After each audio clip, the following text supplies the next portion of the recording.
Hey everybody, how's everybody doing? Welcome to day 3. We're really excited to be doing a really cool panel here today about the secrets to having a successful charity live stream. I am going to moderate. My name is Michael Wasserman. I'm the CEO of Tiltify. I have the pleasure of moderating with these great people who, if we move on to the next slide, will kind of show everybody who these wonderful people are that I have with me. We have iKasperr over here. We have Apocalypto12. You see how I did that? They thought I was going to go around. But then we have MegKaylee, and we have JessyQuil. And if you guys could actually go around, we'll start at Casper, and just give the audience, and for anybody who may not know, kind of what your channel is and what you do. Sure. So I'm twitch.tv/iKasperr. I actually started being a broadcaster on Twitch because of charity. I've been doing charity work for about 15 years now. And when I came to Twitch, I wanted to make a difference. It all started with Man vs. Game and Ezekiel III. You guys might remember the breast cancer fundraiser and BC Warrior and the creation of that. That was the first thing that I saw, and that's what encouraged me to start Quest for the Cause 3 months after. And that's now turned into this 8-year thing, and including events that I've organized, participated in, directly been involved with. I've been able to raise, I think we're just under $4 million over the past 8 years. So. Woo, that's amazing. Give it up for $4 million. You're my friend. It's crazy. My God, you're my friend. I know him. I know. I'm MegKaylee. I'm a variety streamer. I play lots of different games, and I actually did my first charity stream when my channel was very small. It was for the Make-A-Wish Foundation, and since then I've done charity streams for Toys for Tots, St. Jude Children's Research Hospital. And I think the hardest part about it is picking a charity, because there are so many that I love to support. And yeah, I just think it's really amazing what communities can do when they come together, and I'm consistently blown away every time we do a charity stream by what my community does. Every time we set a goal, they're like, no, we're gonna hit like 5 times that. And I'm like, okay, cool. And it's so much fun to just do these crazy incentives and just have a lot of fun raising money for a good cause. Awesome.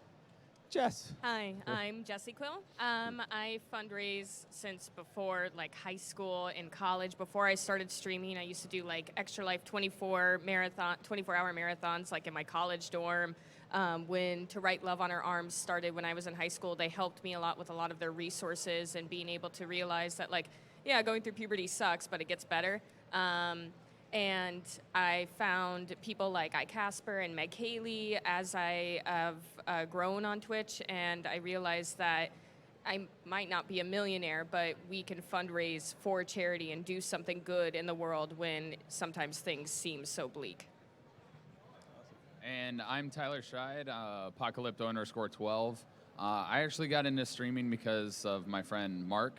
You might know him as Markiplier. I actually ran his charity live streams from November of 2016 to November of 2017, where we raised over $1.8 million in that time frame for 12 different charities. I got into streaming and started doing charity stuff. Actually, the first time I was on a charity stream was in December of 2012.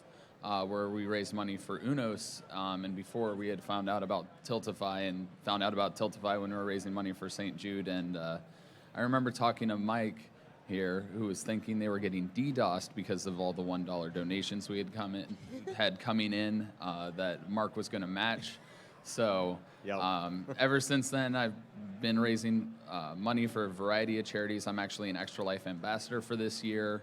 Obviously helping St. Jude, Able Gamers, Gamers Outreach, and like you said, there's so many charities out there that are doing absolutely incredible things. It's very difficult to choose, but we'll try and support as many as we can. Thank you.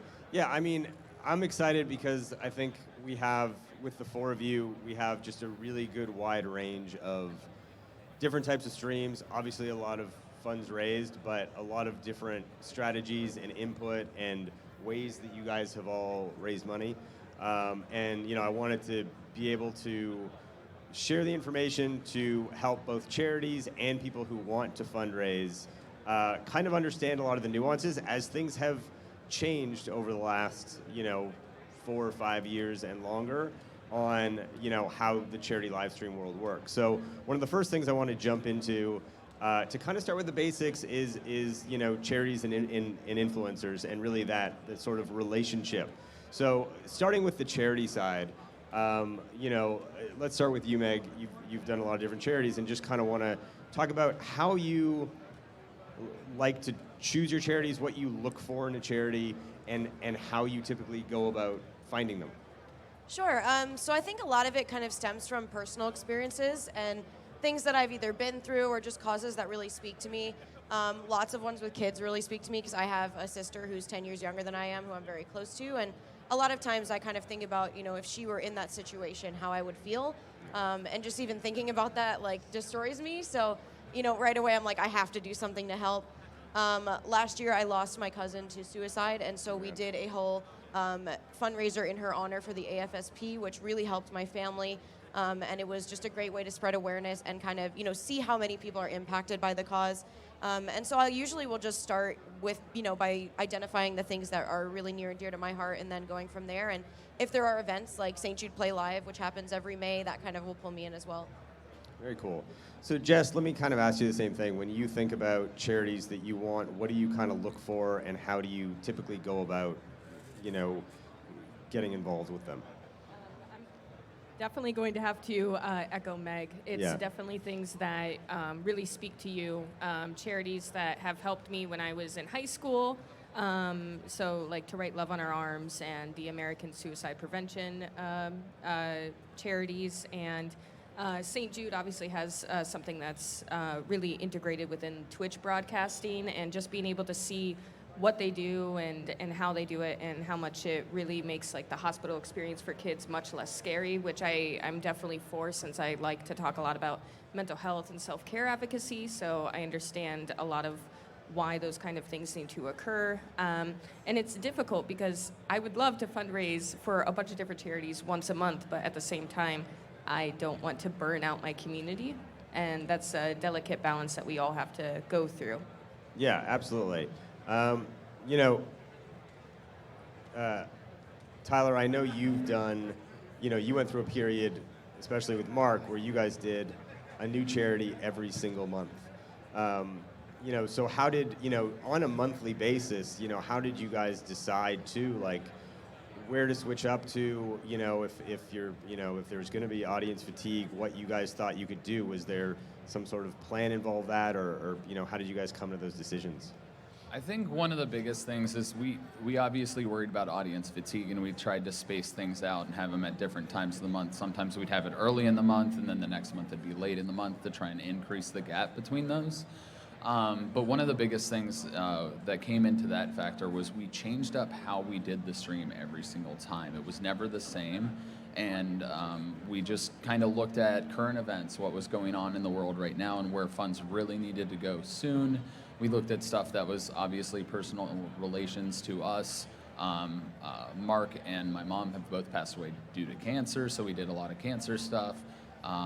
We've done Save the Children, direct relief when all the hurricanes and all of those things were hitting really hard. And just being able to avoid burnout was mostly based upon spacing it out and also mixing it up.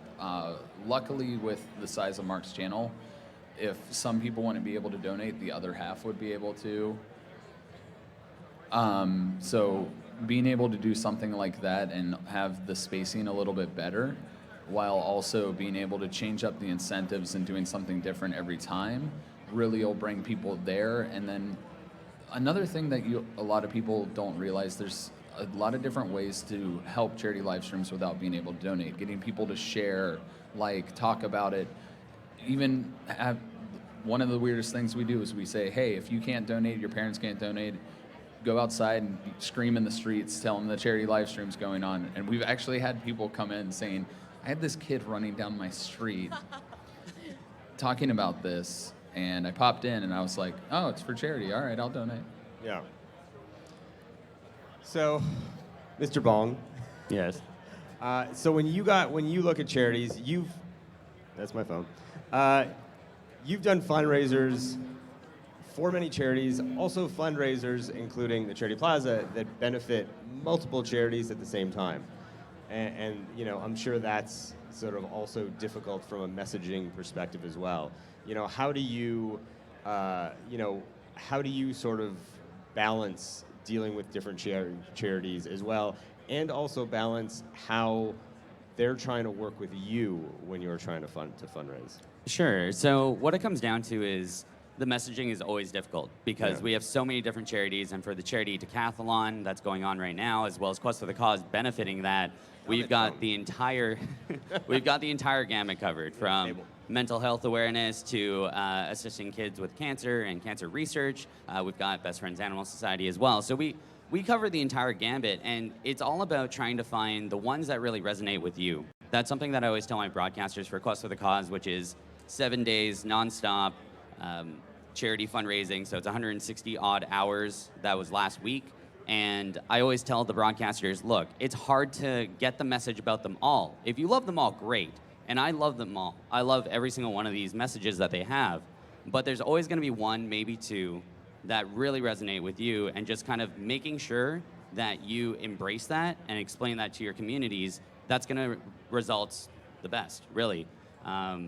For example, for me, when I was younger, I lost my best friend to cancer, and then I lost my other best friend 2 months after that to a drunk driver. And those are two causes that they always hit me so hard, because when I started Quest for the Cause, the first 4 or 5 years was all about cancer research, because it's not okay to have this very deadly thing that affects so many people around the world. You're never too far removed from someone that's been affected by that. So that's why I started, and that's something that will always resonate with me. And that's why St. Jude, for example, is an organization that I'll always include in Quest for the Cause until they get sick of me. It's finding the right message and trying to extrapolate that and making sure that other people understand that. Thank you. So sort of the question that, I get asked and we get asked at Tiltify a lot, now working with, about 800 charities on the platform is how do we communicate with fundraisers? How do we kind of work with the influencers on Twitch, people that are interested in us? So I kind of want to just go around, we'll start with Tyler, and just, how do you there's so many tools now, there's Twitter, there's Discord, there's email, there's mail, how, if a charity has a program and, maybe you've expressed interest in a stream of something you're interested in, they want to try and get a hold of you, or they see you at a convention, what's a piece of advice that you could give them to deal with people in the community to be able to work with them, but not, send them 1,000 emails, or, you have that fine line, So I think one of the biggest things that it doesn't always come across with the emails I get, they are always asking and doing different stuff like that. I've gotten a bunch of different charities, is they don't really actually express what their charity's about in those emails. Putting that front and foremost and saying what your charity does and where the money's going to, and maybe events or other incentives you have going on during that time that other people can get involved with. For example, Best Friends Animal Society, I interviewed them the other day. They have adopt-a-thons. They could talk about their Animal Planet show and highlight a particular animal or something in their shelter that month that you could also work with on stream. Also, another thing is being able to send assets. If somebody decides that they want to raise money for you, having a little package of assets that you can put on stream, or even like a little video about the charity that you could play during a break or something along those lines, is a great tool to have. And having that sent to you right away will elevate your email or elevate your reach out to get somebody to fundraise for you, because they already have those tools available. If they know your mission, they believe in it, you're gonna get to the next you would level. rather somebody wrote, hypothetically, we have this really sort of specific, tangible initiative that we'd like you to be involved in, versus a more general email that says, hey, we heard you involved in animals, we'd like to talk to you. You just rather they get to the point of Correct. like, what do they do? You guys are all busy, and just, tell you what it is. If you're interested, you'll do something. If not, you'll move on with your day. Exactly. Yeah. Jess, what about you? So for charities to get really involved with any sort of influencer, one of the most basic steps is being able to say, like, okay, well, my charity does cancer research. Let's piggyback off of what other first starters in this industry are doing and see who's really involved. I've gotten involved with certain other charities too, because I started with Extra Life before I started streaming. Then I heard about St. Jude, and of course I knew about St. Jude since I was a little girl. But then I realized that they were with broadcasters, and they actually cared a lot, and they understood a lot about like gamers and what it means to be someone who's like on the internet all the time. So having a really authentic message and not trying to, well, this is the new hip thing. It's just like putting an ad on TV, right? It is, but it's much more intimate and involved with every single person. And so it's great to reach out to really big top 1% YouTubers and Twitch people, but if the message doesn't resonate with them, if they don't really have like a cancer-related story, or they don't have animals because they're allergic, they might not care about the cause as much as a smaller broadcaster like myself. I'm not partnered on Twitch, but I fundraise for charity for 6 years now because I have the time, I can put my energy into it, and I really love doing it because it fulfills me as a human, not just as a broadcaster, to be able to say, yeah, I fundraised $100 in one day before I didn't even announce it properly, or over the whole entire month I raised like $10,000 for St. Jude, and it was like the biggest season I ever had because I put a lot of effort into it. Right. And yeah, just being really clear about who you're picking and paying attention to like iKasperr, for instance, who's like one of the first starters of like big charity organizations and getting a bunch of influencers together, finding out, okay, well, Jess talks to him a lot on Twitter, or, you know, is in his channel a lot. Let's see what she likes. Oh, she does a lot of like self-care and self-love advocacy. That's what my charity does. So let's reach out. It's a lot of work, but that's what influencer relations is. So. No, I agree. I think there's a couple of good takeaways there. One is, you know, as a charity, do your research, you know, and two, which is something that you know, again, I see a lot, you know, dealing with a lot of charities, is sometimes they do get funneled into, like, a lot of these charities have huge programs, and a lot of them raise, you know, unbelievable amounts of money for their programs through run walks and different things that have tens of thousands of participants. But sometimes when it comes to influencers, they think of, like you said, this top 1% scenario, which is, you know, you wouldn't do that for a run walk. You wouldn't say who's just the top, you know, 100 walkers. So I think, you know, we're trying to help educate charities too, that it's a massive community. There are millions and millions of people, you know, that, you know, there's 3 million creators on Twitch alone. There's, you know, about 20 million viewers a day that go on it. There's a huge, this is not a niche thing. This is a population. You know, you throw YouTube and Mixer and all the other things that I shouldn't name on top of it, and you have a huge, you know, type of platform of people, and all the people here that can raise money. The other thing I'll point out with what you said too is the numbers that you're talking about. Just for those who don't know, in a general perspective, the average of most fundraising platforms from a fundraising perspective is about $500 to $800 per what they call active fundraiser. So that's, you know, if you know, look at a lot of classic platforms that I won't name because I don't want to get into a whole platform thing, but if you talk about different other platforms, typically they're 500 to 800 is what the sort of average person raises. What we're talking about here generally is you guys all raising like insane amounts of money for anybody to raise, like from a charity perspective, and I have these conversations, what the type of fundraising that you guys are doing and how much it's raising is so far beyond what the average person raises. It just needs to be noted that it's like, it's so powerful of any size. I mean, I've seen influencers who get watched by 50 people raise $3,000. That's unbelievable. So I think that's a really good point. Meg, same question. So one of the things I think is really valuable is offering in-person experiences to streamers. I did a recent fundraiser for Dallas Pets Alive where I streamed from a dog pen with some of the foster dogs in the pen with me, which I thought was a really cool way to show my community, these are some of the dogs you're actually helping by donating. For Toys for Tots, I got to go to the actual like shop that they set up where they lay out all the toys, and I got to film a bunch of footage of, you know, families buying toys, and I could show that to my community. The St. Jude Play Live Summit, you actually get to go to the hospital, meet the patients, see the hospital, learn what it's all about, and then you go back not only feeling extremely motivated yourself to fundraise as much as possible, you also bring back stories to share with your community that help to, spark motivation in them to donate. So I think in-person experiences really help a lot. You had mentioned assets. I totally agree with that. I've done the same thing with St. Jude where I would play trailers when I went on bathroom breaks, and just the trailer would be enough to bring in a $50 donation or even several $100s, because they just do such a good job of telling the story and giving you a personal account of, this is what this charity does. I also think if a charity is able to offer physical items for giveaways, Toys for Tots provided me with lots of hats and shirts and things like that. I love when you went and gave out all those toys. Yeah, oh, it was so amazing. It was the best. But being able to give those away to my community or surprise maybe a top donator with, hey, you did a lot for this charity, they wanted to give you this. I think that really helps to, show them that they're appreciated, but also to bring them back to future streams and have them donate again because they feel personally recognized for what they contributed. Absolutely. And Kasperr, I'm going to throw a little bit of twist into yours too, because we know some more facts because, again, of the volume of things that we deal with too.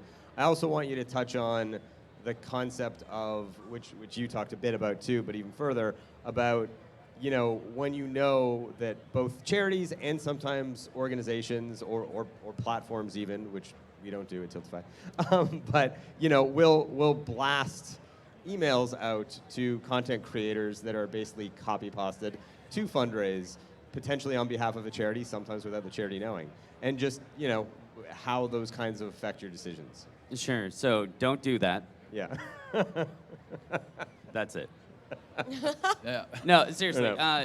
The more genuine your email and your contacts are, the better. Because if I cannot believe that you are a human being when you're writing to me and you treat me not like a human being, why do I want to fundraise for you? It's like, yes, we are a cancer organization. We do research for it. Please support us. Thank you, streamer. It's like, thank you. Okay, next. It's always important to make that personal connection. I know that a lot of the charities here are starting to realize that too. Whether you're a first-time booth runner at TwitchCon or if this is your 5th or 6th time, it's all about having these conversations with these broadcasters. And it's not even like, this is my first time talking to you. This is your 5th or 6th time talking to you. I see Vacon over there actually talking to St. Jude right now.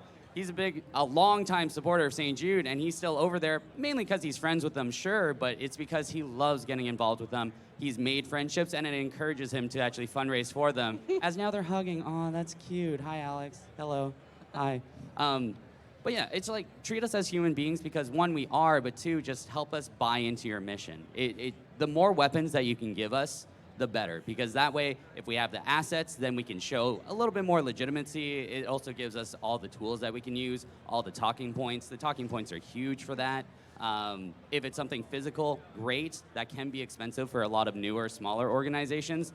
Digital works as well. If you have partnerships with certain companies, take advantage of that because anything that we can get our hands on gives us one more thing that we can use in order to fundraise. So when charities are reaching out, and I've seen a lot of examples, I'm not going to name names because it's not a bad thing, they just don't know yet. Yeah, it's just learning.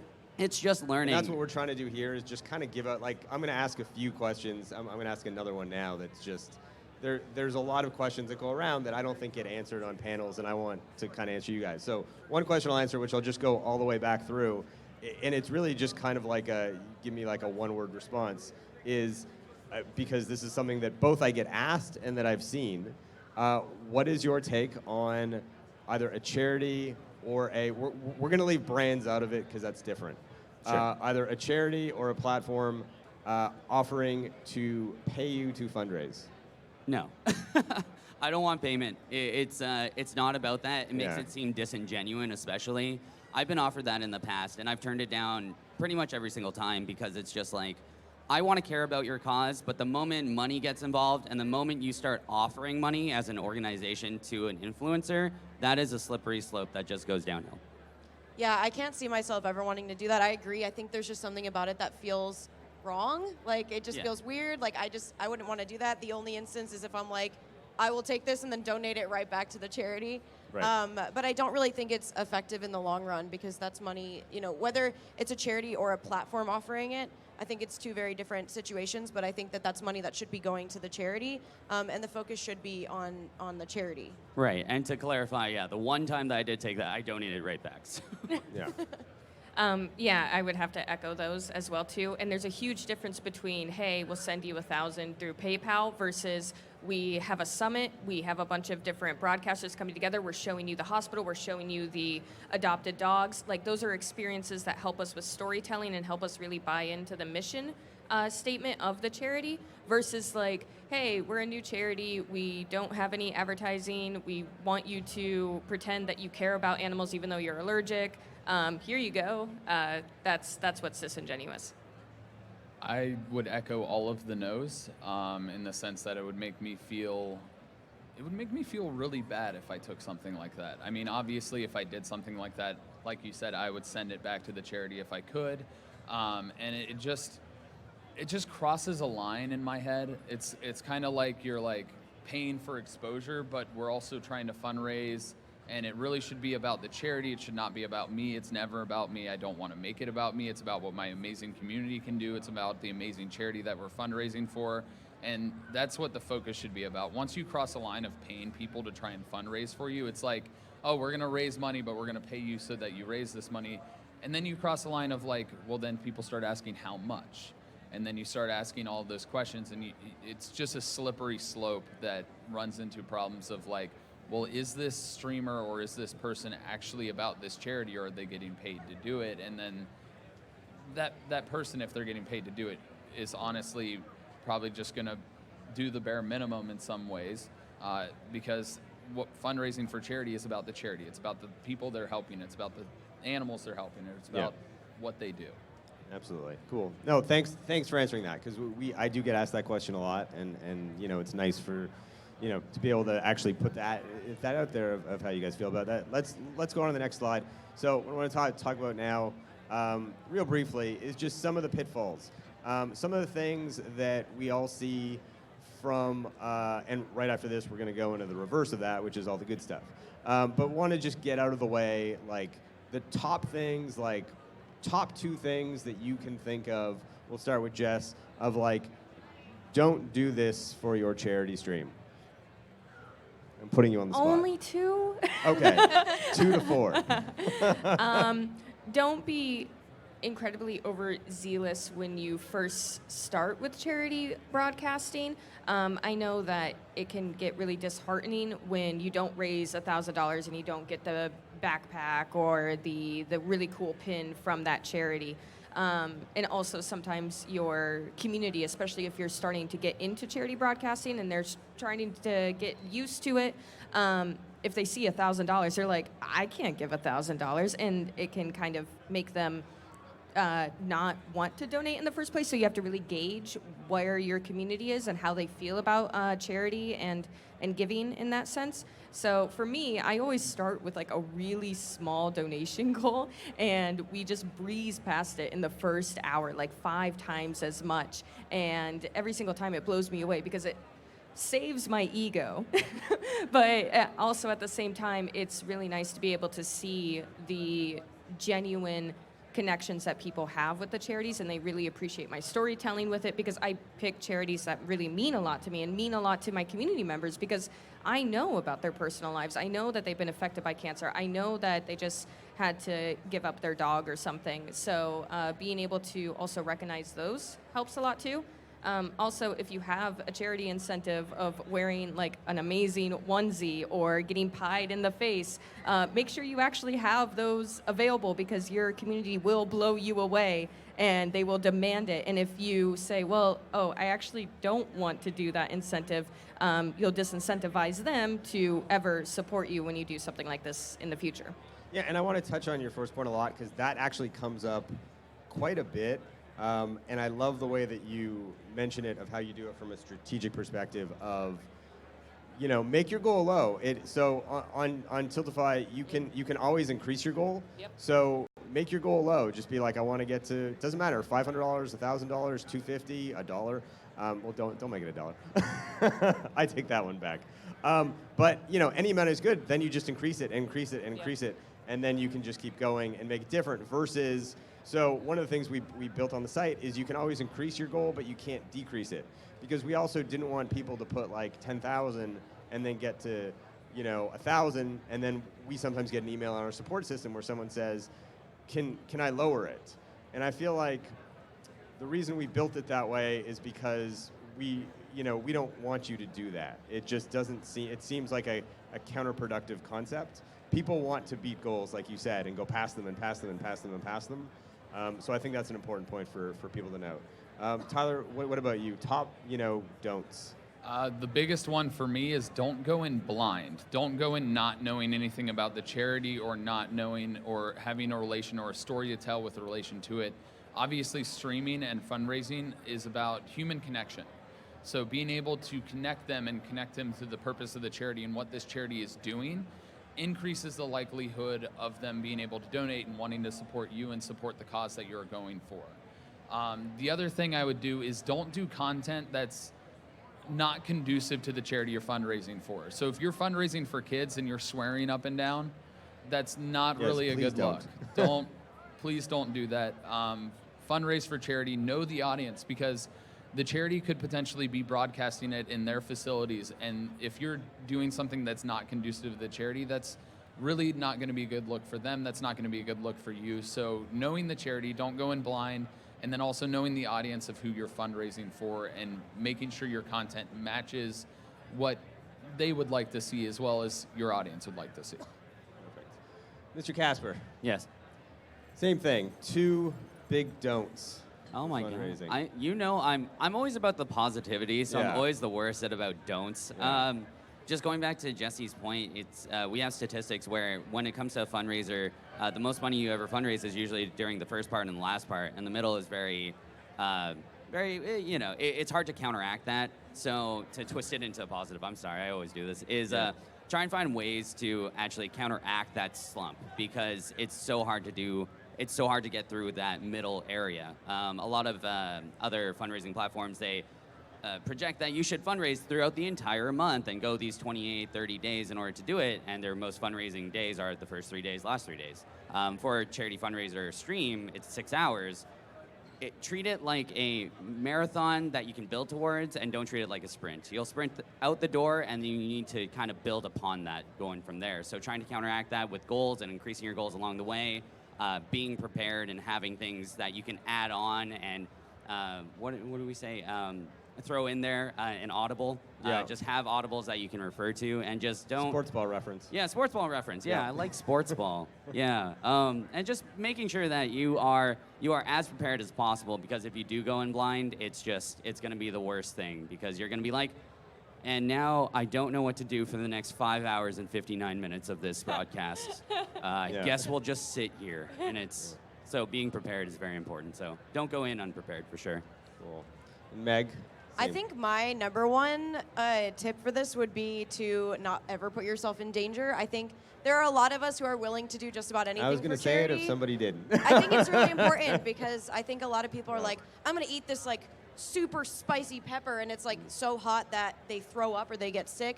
I don't think that that's ever a good thing. It's important to know your limits. And even think of ways that you can spin that. For me, I had vocal cord nodes because I was really bad about not taking care of my voice during St. Jude Play Live last year. And so one of my incentives was for 15 minutes, people could donate, and I'd have to be quiet, and I'd have to use a text-to-speech bot to communicate instead. And we ended up forming this whole character out of it. We named him Drunk Rod, because love Rod Drunk was the Rod. name of the voice, and we put it in slow-mo, and he sounded like he was drunk. And people ended up really loving that, so I was able to spin that into something good. So just be mindful of your health, be mindful of what you're able to do. When it comes to doing long streams, don't say, I'm going to do a 24-hour stream if that's something that's not going to be, good for you. So I think it's important to remember that, because we can forget that when we're really caught up in doing a charity stream. Yeah, no, thank you for ending on those. I was like going to just throw them in if someone didn't say them. It's like, don't, people love to incentivize and create milestones, and I will do this, and I will, wear this at TwitchCon. Doesn't he look like a watermelon? No, what? So Meg, just before we went up here, she's like, "What are you wearing?" I'm like, "It's Pico. You know Pico. It's our owl." And she's like, "Oh, you look like a watermelon." Okay, the hood was down, and I only saw those ovals, and they look like well, watermelon don't give them a seeds. reason to draw art of me As me a watermelon? Yes, And you then, definitely should do that. And then Michael thought, I actually want a watermelon onesie now. Yeah. Me too. We "I should do all get 'em. too." Yeah. I should. Watermelon onesies coming. So yes, I think that's a good point. Do fun stuff, but don't hurt yourself. Don't injure yourself. If you're not like, we know people that can kill spicy food. Like, Monty on our staff can he did the one-chip challenge. But if you can't like, I couldn't do it. I would literally go to the hospital. So like, don't do it. Now we get to talk about all the cool things. So effective strategies. So what I want to get into here, and we can do this in a couple of stages, is there's a lot of things that obviously have made all of you, both from what all of you've done and what you've all seen from all the charity fundraisers that we've all kind of looked at, of what are the things that really make this work. So there's a couple things that I want to show real quick, which I'm going to use Meg as an example. If we can go to the next slide real quick. So obviously there's a couple key features that we use on Tiltify that we built in because we found they're really effective, and I'm going to show one of Meg's fundraisers and want you to walk us through a few things here. So one, they're called milestones. So what we do here is, as iKasperr was talking about before, you raise a lot of money at the beginning and a lot of money at the end. So what do you do in the middle? And in the middle, you can create milestones. And I want Meg to kind of explain here sort of what she did. We highlighted one, but I'll let you kind of highlight a little bit of your walkthrough ideas here.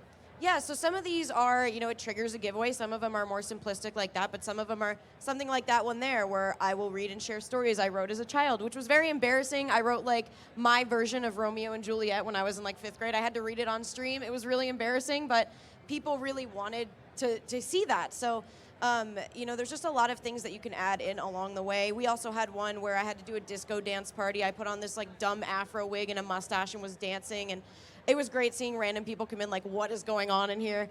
I usually will go to like Amazon, or I'll just Google search, and I'll kind of fall down this rabbit hole of looking for weird stuff and then find ways that I can work it in along the way. I think you do kind of reach a point sometimes where you need to determine, okay, is this something that's more of a reward category, which I know we'll get to, or is it something where it's like a one-off, one-time thing that we'll do once during the charity stream and then move forward from it? Because I think sometimes you can find really good things that would serve as a great milestone, but as a reward it can get repetitive, or it can be straining on you, especially if it's like eating something gross. Another one that I thought was pretty fun that we did here was my community got to build me a pizza. I had different pizza toppings priced at different prices. Things like pepperoni were like $10, and then I think anchovies were $500, pineapple was like $300, and we ended up, people donated for everything on the menu. Whoa, $300 for pineapple? Okay. Because That should be it like doesn't $1. belong there. That should be No. like $1. No, I see it. For me, I understand it because it only mixes with certain things. Okay, yeah. But- Thank but you. $1. Come on, it's pineapple on pizza. Who's a fan? Me. Yeah, that's right. That is You're all 99% wrong. of the audience. Do not show a That camera is shot. not I said don't show a 99%. camera shot. I sometimes have a taste for it. Oh. You're So like on that both middle teams. lukewarm It's my guy. go-to. I'm the one who's like, people are allowed to like what they want. Yeah. I'm glad you're sitting over there.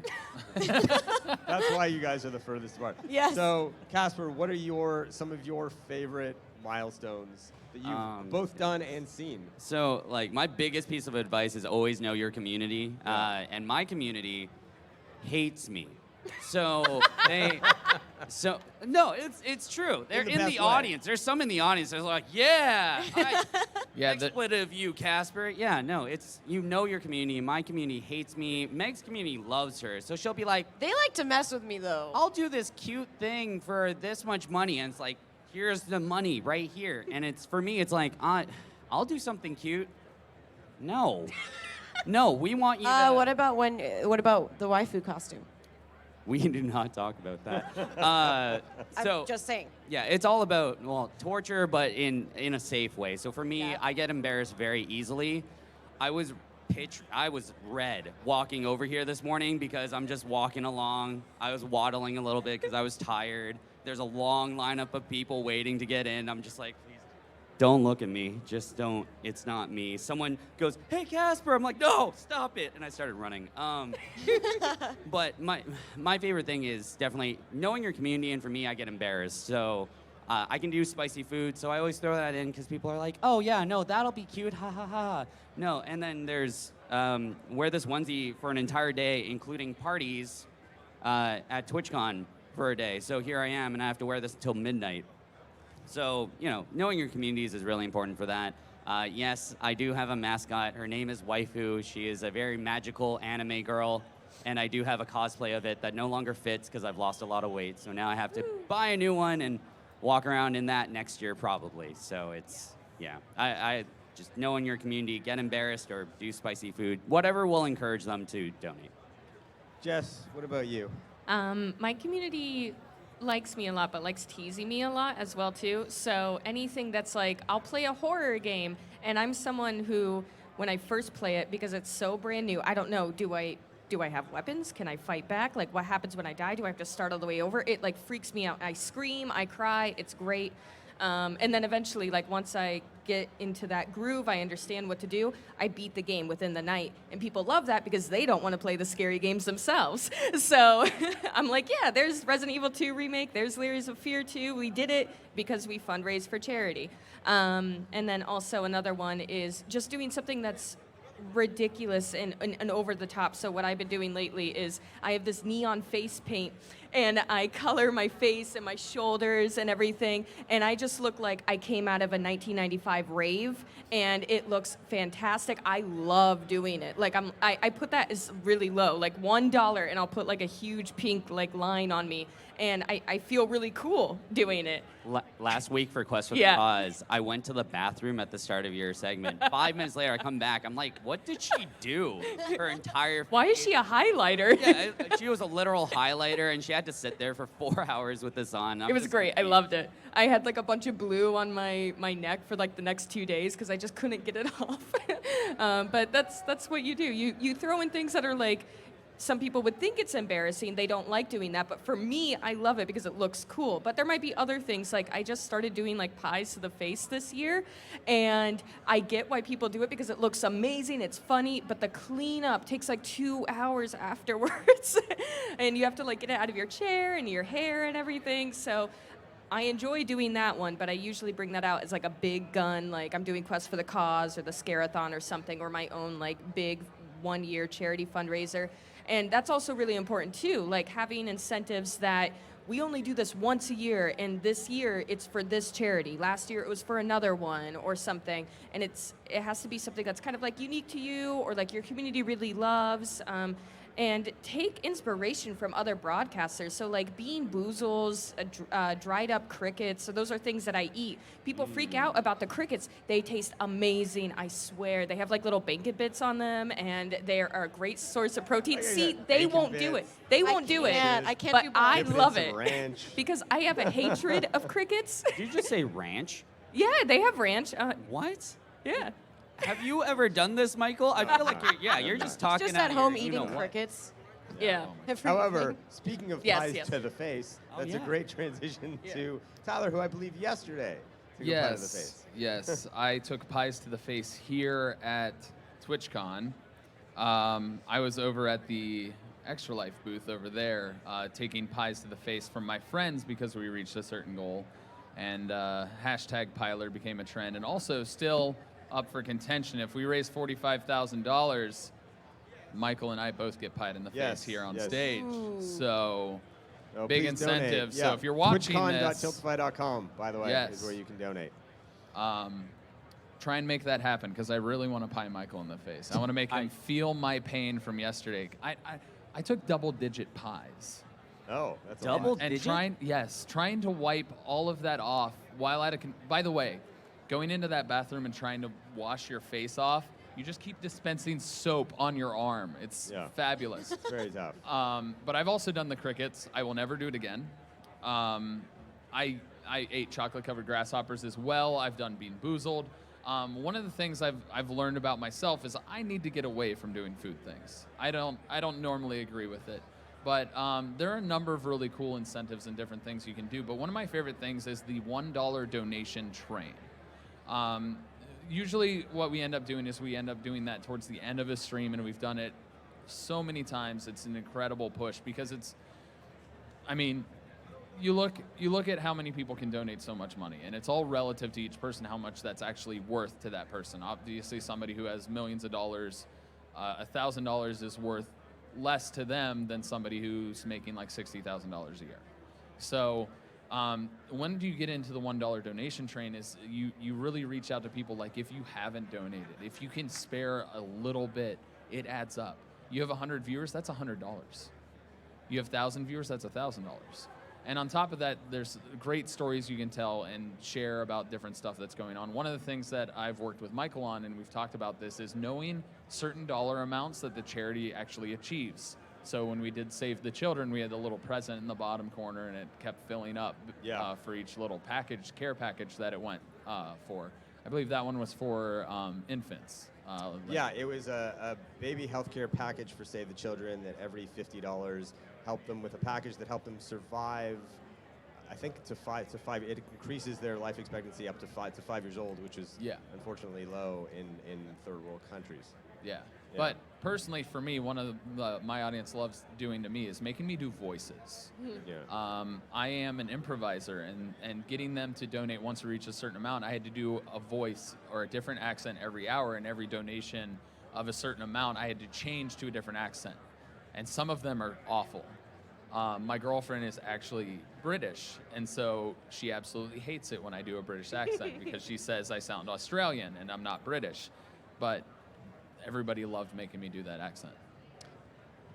Right. So I think one of the great points to go there, and we can go to the next slide, is what you talked about impact points and how those can really work well. To not just be about the amount, but sometimes you could focus on accomplishing X amount of things. Like we did one, I remember, with the Red Cross, with Gold Glove and FemStaff and Verm Notice and Haley Nick, where it was, they did it where every $89 helped a family of 3 in a disaster, and instead of worrying about the amount, they just said we wanted to help 500 families. And you know, you can create an overlay that really just sort of counts that, and that kind of builds to intro rewards, where we have another Meg slide up here about rewards, where you can use both rewards to do the fun things we talked about, to unlock them, and then we have polls that they just kind of jump to as well. So you can do all these different incentives, you know, polls, rewards, different things, where people can choose them, like Meg, which, by the way, I don't know how people said when you say is dabbing a dumb trend, it needs to go away, how $366 went to no. I don't get that. But I think all of these incentives, so a fun fact, if you can go to the next slide real quick, we're going to show something really cool with Patrick Static. So we've done this really cool study on Tiltify where we've analyzed literally tens of thousands of campaigns, and we've noticed a really cool fact and trend that's highlighting with what all these guys are talking about, is that using what we call incentives, which are really just interactions with your donors, with your community, where they can participate. They can make things happen, they can make you do things, they get benefits through rewards, they can choose polls, make a huge difference. So this is Patrick, who raised, by the way, an insane amount of money in St. Jude Play Live in 2017, $7,134. He was new to the site and didn't use a lot of the interaction at the time. I think some of them may have not even existed. But if you go to the next slide, you see Patrick then did next year, and now he raised $36,000 at the same time period doing St. Jude Play Live 2018. And you really see a difference of what all these guys are talking about with all these incentives, and actually having them there and having this interaction makes a huge difference in what you can do and what can happen. So what I want to do, since we're getting into the last bit of time to talk about here, is go around again and just talk about some of the favorite tips that you've seen. And I want to start with Tyler, because you talked about one a little bit earlier, which is actually about offline donations and how to use those. But you can talk about other things as well, but want to get some of your input on some of the things that you've done. So one of the biggest things was the last charity live stream I was set in charge of with Mark, is we came up with an idea where we had a schedule where we actually took breaks. We had an hour-long stream and took a 30-minute break. By the way, I love this concept. And we were able to cut the stream and have a little bit of a video or do something like that as well, so that we actually used each upload as another charity push as well. But during that time frame, if we reached a certain amount during the break, we had something we had to do immediately when we came back, and we had a bunch of different punishments, like Ethan and Mark got taped together while trying to make pancakes, and we're trying to compete to make an entire breakfast, and being able to do something where you're taking care of yourself and pushing people to do stuff while you're on break, whether it be polls, whether it be reaching a certain amount, whether it be them watching a video or sharing the stream or different stuff like that, because there are amazing things you can do with those shares. Just being able to use that break time as something that's an incentive, so that if people come in or when you're taking care of yourself is something that's going to push for the charity, it just adds to it. And I know Mark's able to do this, and a lot of times during the breaks, he would match the donations. And so the great things like that you can do, you can tie in, you can give information about the charity, you can do a whole bunch of variety of different things during your break time while you're either setting up or you're just taking care of yourself is huge. Yeah, I think thinking about how you're fundraising when you're not streaming is showing to become as effective as streaming if you do the strategy correctly. So think about that in your strategies. If you're streaming on a weekend, 24-hour streams, I find personally are becoming less and less of a thing, which I think is a good thing from a health perspective, or if you want to do 24 hours, do 8 hours, 3 days in a row. But then between those, you can think of a challenge for your audience where they can watch the VOD, they can get involved, and then say, well, when I come back, if we're at this amount, something cool will happen. Jess, what about you? What are some of your favorite tips that you can say of effective things that are unique? Yes. So really think about the inside jokes and the things that your community has talked about over the years. So slowly, as I've been broadcasting, my family gets more and more involved. At first, they just kind of watch me. Then they made an account. Then sometimes we play games together online. They are active in my Discord. They reply to me on Twitter. So my community kind of knows my family. And earlier this year, I was a part of the Scare-a-thon for St. Jude, and it happened to coincide with a weekend that I was visiting my mom on Mother's Day weekend. And instead of canceling my shift and them having to scramble and find someone else, I'm like, no, I'm getting my family involved. And I had this wheel of doom, and people could donate $5, spin the wheel, and sometimes it would be something like eating crickets or deleting my save game progress in the scary game I was playing, or getting pie to the face by my family. And so people would constantly do $5, because they wanted that little sliver of a chance. And it worked really well to be able to involve my family, because my community really loves them and everything, and they really were excited to be able to see them, granted in scary Halloween masks, but they were able to oh, that's Jess's mom, or oh, that's Jeff, her husband. And getting them involved actually got my husband to want to come to TwitchCon later on. He's like, oh, I do want to meet all your friends. I could see that it isn't just, oh, you're just playing games online. This is a whole community. These are the people that you love and care about and have been friends with for 5+ years now. So it's really nice. Awesome. Meg, let's go to you. Yeah, I love what you were saying about family, because my family gets very involved in my charity streams as well. And for our AFSP fundraiser, we did Twitch Sings, and we were on the front page, and my dad was singing "Push It" with me on the front page, which was, I feel like, 100 times more. Yes, it's highlighted. Go watch it. I thought it was 100 times more, hilarious than if I had done it, because it's my dad. He's a middle-aged businessman, and he's here singing "Push It," and it was amazing. And I also want to emphasize polls, because I feel like polls have been very effective for me in the past, which wasn't really something I was initially expecting. You could see it on that previous slide that you showed earlier, but I had a poll where basically people could vote to donate what color I would dye these strips of my hair, which it's not even my whole head. It's a small part of my head, but people went crazy over, I'm team blue, I'm team purple. People became very passionate about what team they would be on, and we raised a ton of money just from that poll, because people were so competitive against one another.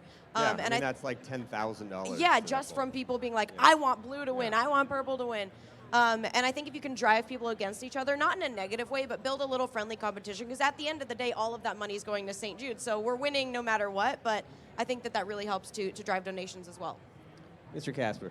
For sure, and just a note on polls as well. I think the most effective strategy I've ever seen was from Loco, where she has used polls to the nth degree. She lets them vote on this, vote on that, vote on this, vote on 17 million things in her life, and I'm like, oh, that's a little excessive, but no, she raises tens of thousands of dollars through all of those different options, because that way they could just put their money towards all these poll options, so it doesn't necessarily have to be about rewards. That being said, I love rewards because it allows you to give different tiers of donation support, because not everyone can afford $100, but a lot of people can afford that $1 train, that $5 train. Something that we created for Quest for the Cause was a Pico party. So we would have this little animation of a Pico owl that would appear if you donated $10. And people could add on to it, kind of like a sub train, where if you donate another $10 within the next 5 minutes, we'll add a second one to the Pico party. This year we took it to the next level, where if we got to 5, they would start rave dancing and they would just dance around on screen for a couple minutes. And if we kept on adding to it and adding to it, it would actually add more and more. So it gets people hyped, gets people excited. And then for the big donors in that same spot, they would drop like $100 or they would drop $500. And then all of a sudden, 50 of them appear on screen and they're all dancing. That happened to me. I was really like freaked out by it. And it lasted for like Did I half break an it? hour. So Yeah. it was amazing. But long story short, having those different tiers and being able to push that comfort zone a little bit and offer something special like maybe a handwritten card or something like that that you can mail out to people. It's a lot of time and a lot of effort, but it's definitely worth it for our communities to have this keepsake from someone that they really admire. And Yeah, I think that's one of the things I really love is thinking about, you attach overlay alerts to rewards. And I think that's a really cool, unique thing that I thought has been really effective. We've only got a few minutes left, and I don't know if anybody in the audience, either charities or individuals, have questions.